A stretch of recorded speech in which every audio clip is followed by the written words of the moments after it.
I went to my girlfriend's hometown in upstate New York, to a place called Herkimer County, nestled beneath the Catskills and the Adirondack Mountains. It was here that I learned too late that real lore is built from terror, and once you go looking for it, you lose any control over how much of you the story keeps. We met in college at Colorado State University and had been together for 6 months. She wanted me to come home with her after we finished the spring semester and meet her parents, which meant it was getting serious. I couldn't help falling for her. She exuded confidence with kindness through a contagious laugh and the deepest green eyes. She was an aspiring filmmaker too, but she possessed the gift of storytelling I could only envy. On one of our first dates, she enchanted me with an eerie tale of folklore from her childhood that stuck in my brain. The way she vividly told it painted haunting visuals in my mind, so when she asked me to come home with her, I couldn't resist. We left college for New York with the goal that we'd film a documentary about this local legend, almost as a joke, but not. I figured I'd get some interviews, shoot some creepy stuff at night, and assuming I'd grab enough footage, I could smooth out the rough edges later. I could make stuff up to fill in the blanks and sell the fear in post. There's a stretch of forest near a place called Columbia Center that locals talk around instead of about. And no, it's not Columbia Center itself. It's something else. Something they say lives there, called the Preacherman. Though the descriptions have varied over the years on what he looks like and what he sounds like, everyone agrees on one rule. If you hear a sermon in the woods at night, you keep moving and you keep quiet. You run. You don't respond. You don't turn around. You take off. I heard it. I answered. And I'll forever be paying for that choice. Leah, my girlfriend, told me most people in that area treat the Preacherman like a folklore mascot, a rural scarecrow meant to keep kids from wandering too far after dark. That version collapses fast once you spend time there and realize how carefully everyone avoids specifics. Columbia Center has that wounded look about it, like the town itself learned a terrible secret about the land early on and never recovered. It's old, founded in the late 1700s, and the past echoes through it still. Leah and I were going to stay with her family, and we planned an overnight camping trip into the forest near her house to get away and shoot. I grew up in Denver, where space stretches out and the terrain feels blunt and honest. I'm from the woods too. It's a different kind of pine, but woods are all woods, I once naively thought.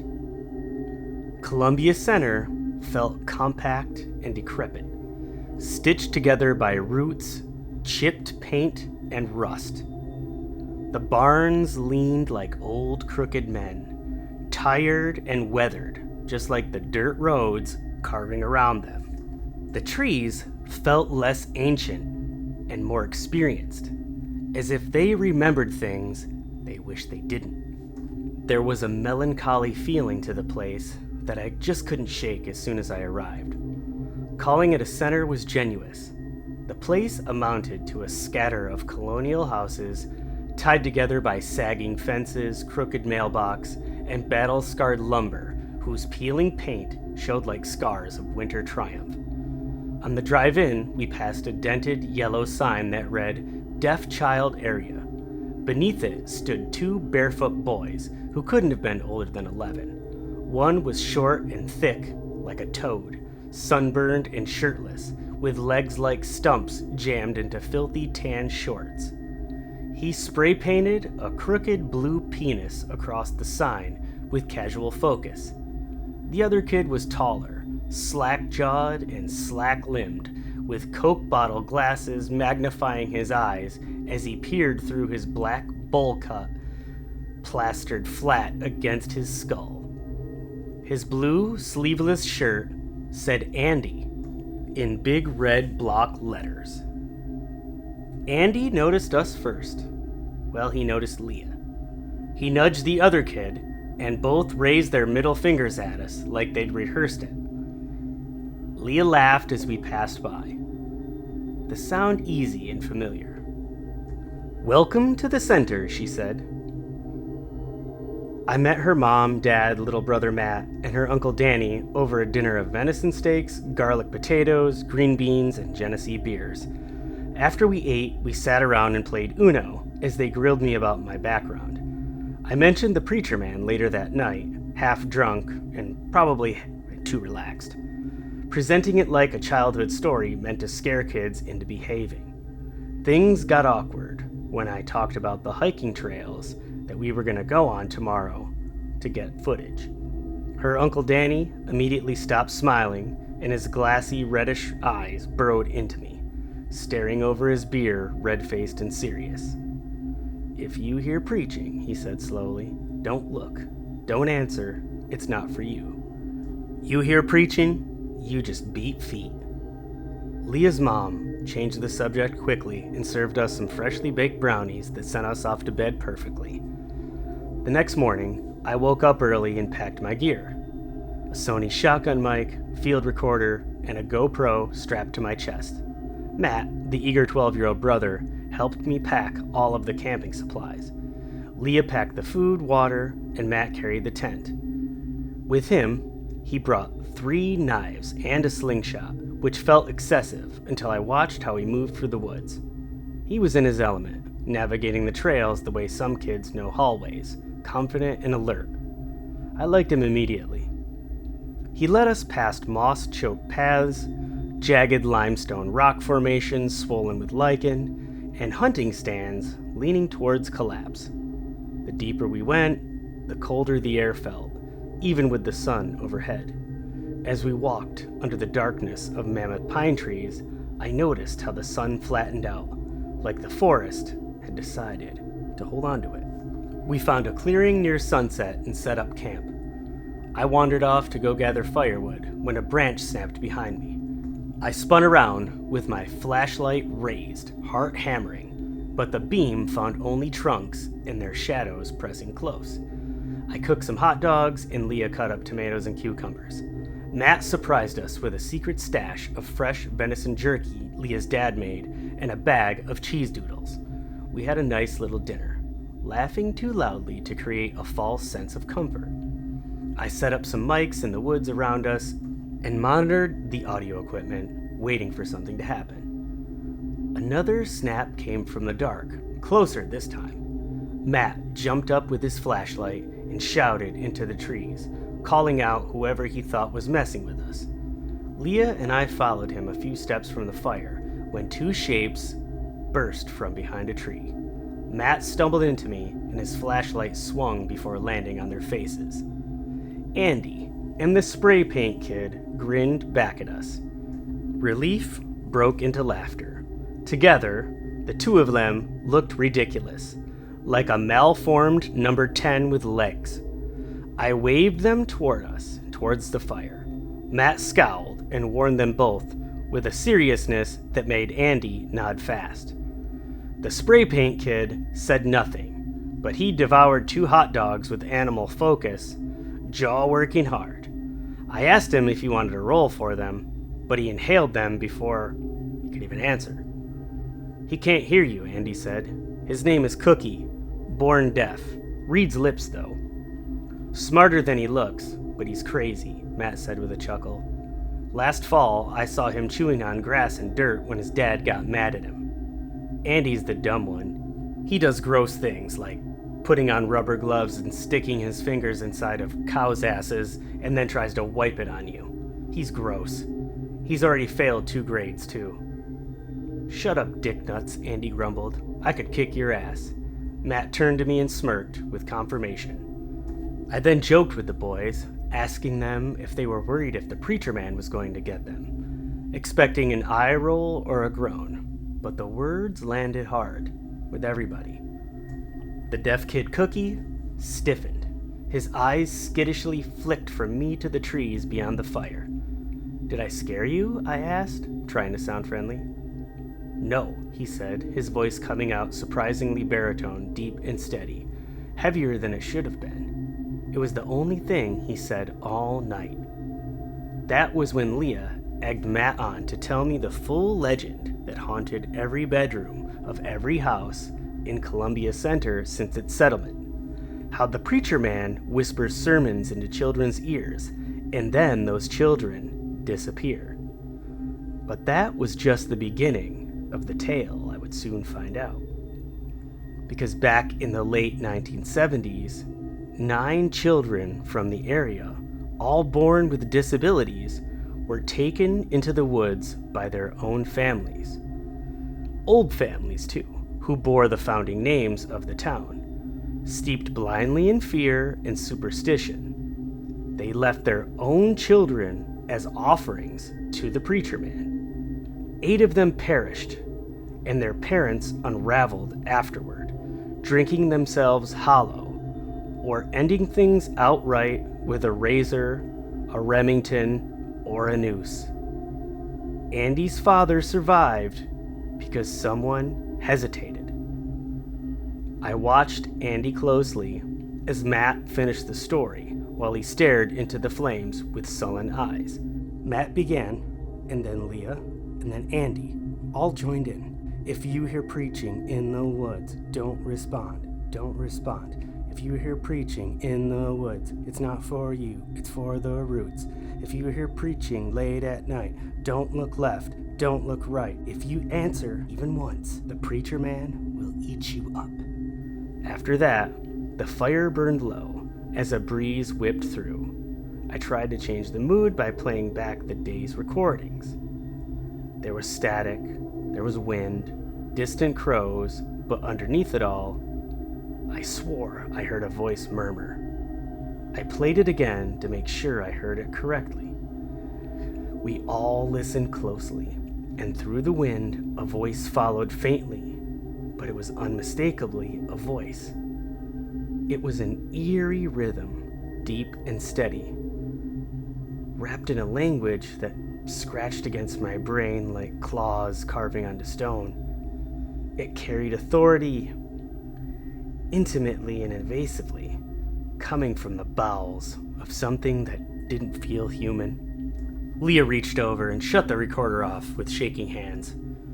Andy was visibly scared, and he and Cookie left soon after.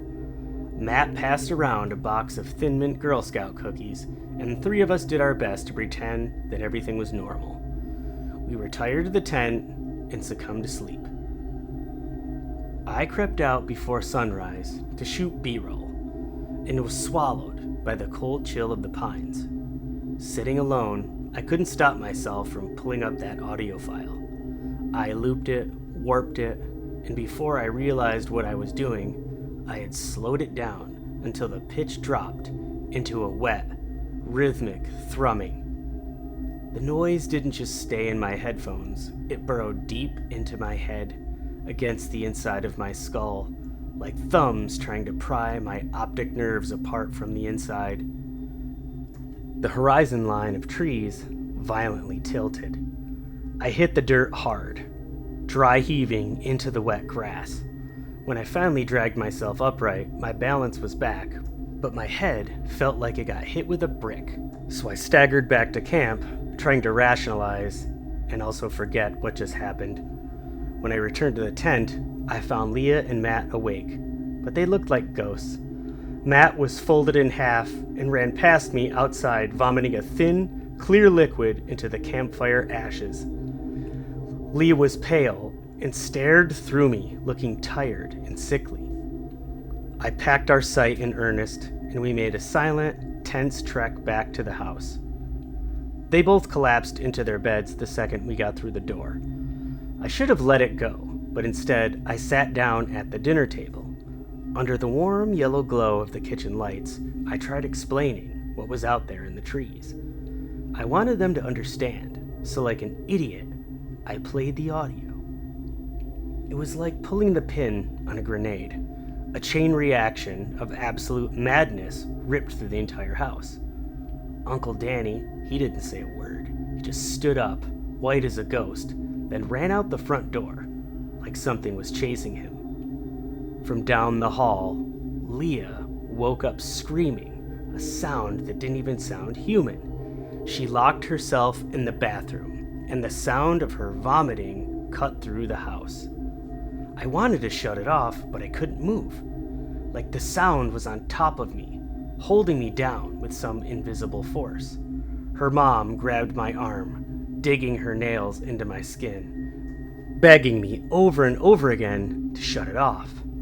I finally pulled myself free from the haunting grip of the sound and slammed the laptop shut, but somehow the silence that followed was even worse. I helped Leah to her bed. Sitting next to her, the unmistakably acrid smell of fresh puke filled the room. She weakly leered up at me from her pillow and asked me to delete the recording. I didn't say anything at first, but even though I knew there was something horrible about it, there was no way I could delete it. This could be a monumental discovery and needed to be studied by a professional, not to mention that it could be the foundation of my documentary, I thought. She asked again and accepted my unwillingness to respond as a refusal. She turned over in a passive-aggressive manner and told me to go away, so I left the room and slept on the couch. The next morning, I arose early to the smell of coffee brewing in the kitchen. I got up and helped Leah's mom by scrambling eggs. That's when her mother talked about a nightmare she had had last night, where roots threaded through her spine and sap leaked from her mouth. Her coffee cup rattled in her hands as she spoke to me. Right as I was about to drop the eggs into the pan, Leah's father screamed. Before we could even respond, he ran into the kitchen with Matt in his arms, blood leaking from his ears. And then I saw it, the pencil that jutted from Matt's skull at a wrong angle. I didn't want to talk to the trees, Matt whispered over and over. They rushed him to the hospital. I stayed with Leah, who never came out of her room during the commotion. I knew why when I went in to check on her. Her room was a mess of muddy footprints and wild smears of dirt dragged across the wall like the forest had reached inside. Panic engulfed me as I tried to rationalize the situation and knew it wasn't possible. She was gone. She was gone, and the realization of accepting the only place she could be was horrifying. I grabbed a hatchet from the garage, strapped on my equipment, then stormed back to the woods to find Leah. Guilt, regret, anger, fear, and determination played a sick game of motivation in my mind as I navigated through the trails, past our campsite, and deeper into the pines. After hiking for hours, the trails disintegrated into the afternoon humidity, and I was forced to navigate blindly on instinct. Calling her name frantically ever so often, I found myself being pulled to an area that became muddy, damp, and mosquito-infested as the pines gave way to patches of hilly terrain and tall grasses. As I climbed a steep ridge, I stood high at its peak and could see nothing but pine forest and grasslands closing in on me. I screamed her name into the swampy wetlands that bubbled below me. Exhausted, dehydrated, and angry, I gingerly made my way down to the bog, tripping, falling, and tumbling into a patch of thick mud and burdock bushes as I reached the edge of the water. The hatchet tumbled into the pond, and I cursed the air and yelled Leah's name as I stumbled to my feet. Pain rang through my twisted ankle as I put weight on it. I collapsed onto a large nearby rock, alone and distraught, covered in a thick, black, oily mud that smelled like death. I pulled my knees into my chest, buried my head in them, and sobbed as mosquitoes drank from me. The wind assaulted me, whipping me with tall grasses and cattails.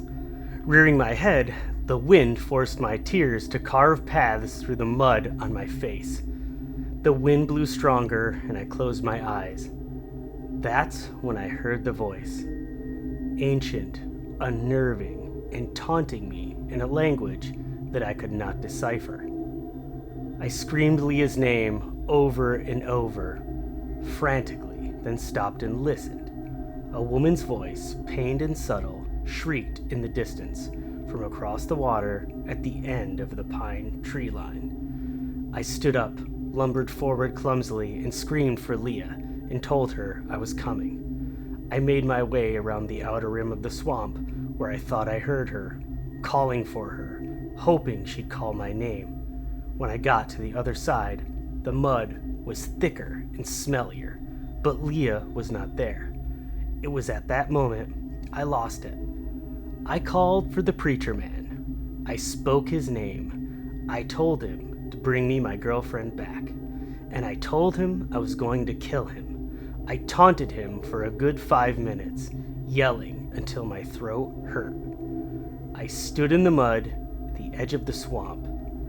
Nothing happened, and Leah never responded again. I was determined to find her and convince myself that she wasn't in the swamp, as the pines in front of me now beckoned. All I could do was push forward through those woods.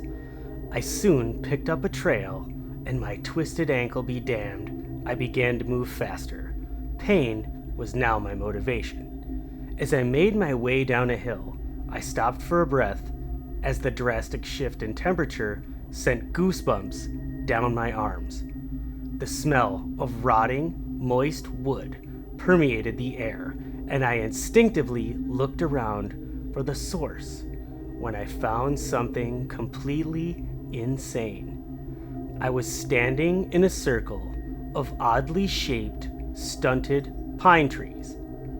Staring deeper at them, I realized that they had grown completely warped into shapes that looked like humans. Dread fell over me, and I stumbled, looking upward. The forest grew heavy and dark under the massive canopy in the cloudy sky. I stepped closer to the circle and could now see mangled, tortured, human faces peering at me through the rough bark.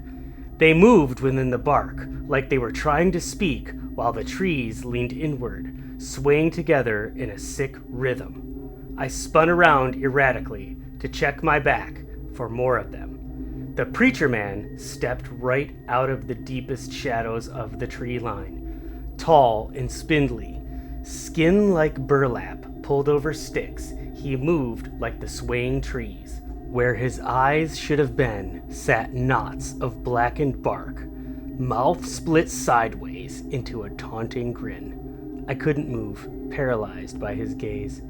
He made a sound in a low, garbled tone, but as he meandered closer to me, the noise became words, and the words became clear.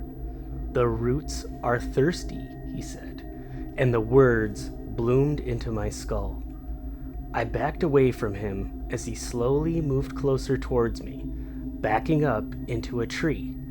It made a sound when I ran into it, and I turned around to see it. It was Andy's contorted face, peering through the bark at me. The tree swallowing him, and him becoming the tree, all in one macabre moment. He bellowed, a tormented, inhuman moan, and I backed away. The trees bent toward me like a closing jaw. The tree holding Andy let out a wet cry of pure agony, begging for help. The living wood folded him further into the trunk and swallowed his bones whole, snapping them like branches. Strong, sap-thick hands grabbed me from behind. The preacher's whispers beckoned the trees to sway closer to me. The forest around me came to life, and the tree roots pulled me to my knees like wooden tentacles. The Preacherman preached in his ancient language, and the woods kneeled in service. The roots pulled me further to the ground, and the leaves and dirt beneath me gave way. From the moist earth, I could see a form emerging, as I ended up face to face with Leah, who was now woven into the roots. She was alive, whimpering through a mouth sewn shut, with pine needles and eyes covered in lichen. The Preacherman's words commanded the roots that dragged me closer to Leah, like he intended to merge us into the same abomination. My head wrenched closer to Leah's face, and then pain followed, sharp and wet. I turned to the source of this agony to find Cookie standing over me, barefoot and wild-eyed. He drove a sharpened stick into my ear, then the other ear. No words could describe the agony I felt while I watched Cookie flip off the Preacherman as he withered to the ground. Before I could even realize what was happening, the ground closed up, the roots retreated, and I dropped to the ground. Leah, Andy, and the Preacherman were gone. Cookie's dim-witted, concerned face looked down at me. Him rolling me over and grabbing me by the legs was the last thing I remember, when affliction became shock and darkness took me. I woke up in a hospital in a town called Little Falls, unaware of my place in time and space. My eyes opened to my parents by my bedside. After 6 days, I returned to Denver with them. There was nowhere else to go. That was 7 months ago, and I've been here ever since. Snow falls here without sound. Traffic moves like a badly dubbed foreign movie. People talk, and I try to read their mouths like puzzles I will never finish. Survival is loneliness when living in a soundless world. But silence never stays silent when his sermon lives where sound used to be. It taunts me with the last sound I ever heard. Every time ringing like a Pavlovian bell, reminding me of Leah's tortured face and all I have lost. Rising and falling with my breathing, patient and relentless in my mind, the only place I can hear is the only place I long to escape. My doctor calls it trauma. My neurologist talks about phantom noises, but none of them truly understand. People think trauma lives in the darkness, in the things you can't quite see. But real horror is daylight. It's seeing and hearing something impossible in absolute, unforgiving detail with no shadows to hide behind. I don't just hear the Preacherman anymore. I carry him with me in the prison of my own mind. He took everything from me, stole the woman I loved, and left me a husk of hollowed out despair. So if you ever hike the trails in upstate New York, those near Columbia Center, and you hear preaching, run. Don't answer, ever. Just run. That sermon, it isn't meant for you. It's meant to find you. And once it does, it never leaves, and neither will you. If you hear preaching in the woods, don't respond. Don't respond. If you hear preaching in the woods, it's not for you, it's for the roots. If you hear preaching late at night, don't look left, don't look right. If you answer even once, the Preacherman will eat you up. Horror. You're listening to Nerd Horror Stories, a twice-weekly horror anthology series. No commentary, no long intros, just stories. Stories to fall asleep to, stories to keep you awake, and stories that feel close to home. Please subscribe